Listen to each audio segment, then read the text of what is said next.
Hello everyone, in today's video let's start with the MCQs of second chapter of physics, that is electrostatic potential and capacitance.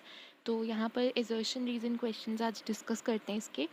सबसे पहले जो इसके options हैं वो read कर लेते हैं. फर्स्ट ऑप्शन इज़ कि both assertion and reason are true and reason is the correct explanation of assertion. फिर नेक्स्ट है both assertion and reason are true but reason is not the correct explanation of assertion. Third में assertion is true but reason is false. And last option is कि assertion false है and reason true है. तो इसके basis पर अब हम MCQs in the form of assertion reason इनको सॉल्व करते हैं. सो assertion पढ़ते हैं फर्स्ट क्वेश्चन का. Electric field is always normal to equipotential surfaces and along the direction of decreasing order of potential. हाँ, ये स्टेटमेंट बिल्कुल सही है. आपको ये पता होना चाहिए कि जो इलेक्ट्रिक फील्ड होती है वो हमेशा परपेंडिकुलर होती है किसी भी इक्वी पोटेंशियल सरफेस के. जहाँ पर भी पोटेंशियल सरफेस के सरफेस पर प्रेजेंट होगा वहाँ पर जो इलेक्ट्रिक फील्ड लगेगी वो हमेशा परपेंडिकुलर डायरेक्शन में ही होगी. राइट. तो एजर्शन हमारा करेक्ट है. रीज़न पढ़ लेते हैं. Negative gradient of electric potential is electric field.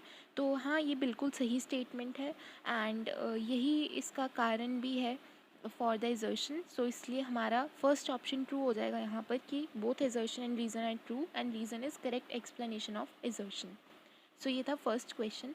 अब सेकंड पे चलते हैं. एजर्शन है electric field inside a hollow conducting sphere is zero. बिल्कुल सही स्टेटमेंट है, इसमें कोई भी प्रॉब्लम नहीं है. इलेक्ट्रिक फील्ड हमेशा एक हॉलो स्फीयर के इनसाइड अगर कोई चार्ज हमने रख दिया तो हमेशा ही वो ज़ीरो होगी. रीज़न है charge is present on surface of conductor.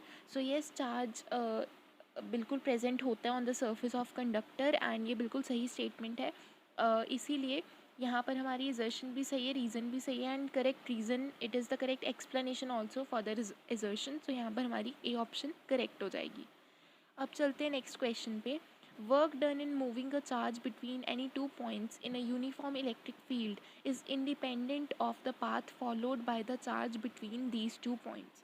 तो यहाँ पर हमने वर्क डन की बात करनी है. सबसे पहले तो वर्क डन का फॉर्मूला अगर आपको पता है that is charge into potential difference.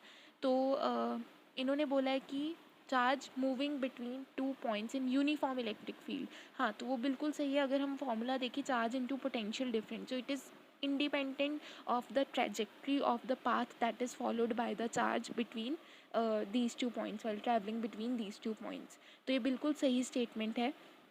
अब रीज़न देखो, electrostatic forces are non conservative. तो this is not true. Electrostatic forces हमेशा कंजर्वेटिव होते हैं. तो ये स्टेटमेंट ही फॉल्स हो गई. इसलिए हमारा आंसर सी ऑप्शन आएगा that assertion is true but reason is false. अब चलते हैं नेक्स्ट वाले पे. एजर्शन है electric potential and electric potential energy are two different quantities. Yes, बिल्कुल सही. इलेक्ट्रिक पोटेंशियल और इलेक्ट्रिक पोटेंशियल एनर्जी काफ़ी डिफरेंट हैं, एक दूसरे से अलग अलग चीज़ें हैं. वो एनर्जी की टर्म्स में बात करेंगे, पोटेंशियल खाली पोटेंशियल के बारे में बात करें. Yes, this is true. Reason है for a test charge q and a point charge q the electric potential energy becomes equal to the potential. ये बिल्कुल सही नहीं है क्योंकि आपको फॉर्मूला पता है v equals potential energy divided by q. यहाँ पर एक चार्ज का फैक्टर भी आ जाता है इन दोनों के बीच में. That's why these are not equal and ये भी स्टेटमेंट ही गलत हो गई, रीज़न ही गलत हो गया. तो हमारा आंसर सी आएगा that assertion is true and reason is false. अब नेक्स्ट क्वेश्चन देखते हैं. When the distance between the parallel plates of a capacitor is halved and the dielectric constant of the dielectric used is made 3 times, then capacitance becomes 3 times. तो यहाँ पर आप देख सकते हो ऑप्शन तो बिल्कुल सही आएगी. आपको जो कैपेसिटेंस है उसका formula between parallel plate capacitors तो पता ही, that is epsilon naught A K into epsilon naught A by D होता है. ठीक है. यहाँ पर अगर आप वो कह रहे डिस्टेंस को हम हाफ कर देते हैं तो आप इसकी वैल्यू पुट करके देखना, d/2 हो जाएगा. एंड फिर उसके बाद आप करेंगे इसकी यस, इसने डाइलेक्ट्रिक कांस्टेंट k की वैल्यू को 3 टाइम्स कर दिया. तो यहाँ पर आप इसको जब सॉल्व करके देखोगे तो बिल्कुल सही आएगा हमारा आंसर. ये ऑप्शन करेक्ट है. Reason capacitance does not depend upon the nature of material. तो बिल्कुल सही बात है, बिल्कुल भी वो नेचर पे डिपेंड नहीं करता है. तो यहाँ पर हमारी एजर्शन भी सही है, रीज़न भी सही है एंड हमारा रीज़न करेक्ट एक्सप्लेनेशन है फॉर सॉरी, ये कैसे हो सकता है correct explanation, I am very sorry, ये बिल्कुल भी इसका मैच नहीं है एजर्शन से, सो इसलिए हमारा आंसर बी ऑप्शन होगा, that both are true but reason is not the correct explanation of assertion. अब चलते हैं नेक्स्ट क्वेश्चन पे।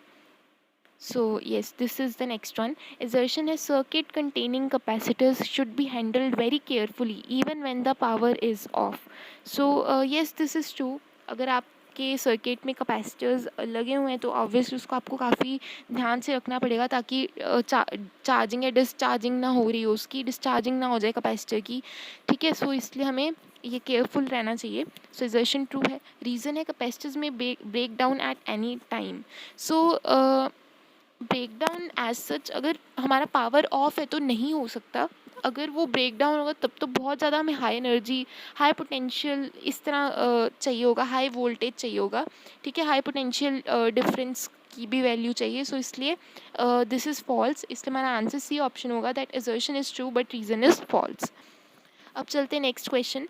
Capacity of a conductor is independent on the amount of charge on it. तो हमने पहले ही discuss किया कैपेसिटेंस का formula epsilon naught A by D होता है।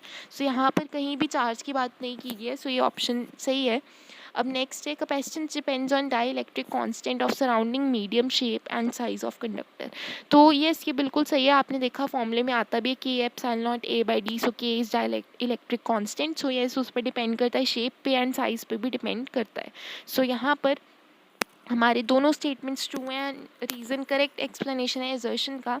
So yes, that is the answer. अब लास्ट क्वेश्चन देख लेते हैं।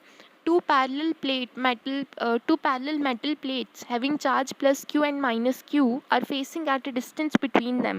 ठीक है, सो कुछ डिस्टेंस उनके बीच में एक मेटल प्लेट है जिसका चार्ज प्लस क्यू एंड दूसरे का माइनस क्यू है। Plates are now immersed in kerosene oil and electric potential between the plates decreases। so yes, this is quite obvious। अगर आप यहाँ पर इलेक्ट्रिक फील्ड का फॉर्मूला देखते हैं for parallel plate capacitor, so that's sigma by epsilon not, and इस तरह से आप इसकी जब फॉर्मूले में चेक करेंगे तो हमारा ऑप्शन बिल्कुल सही रहेगा।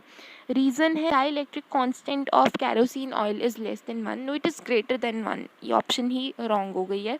एजर्शन यहाँ पर हमारा ट्रू हो गया, रीज़न फॉल्स हो गया। सो दैट्स वाई हमारे आंसर सी ऑप्शन होगा। So with this we are going to finish this video. सारे एजर्शन रीज़न इस चैप्टर के हमने डिस्कस कर लिए हैं, and I hope you all like the video. Thank you so much for watching and I will see you all in the next one.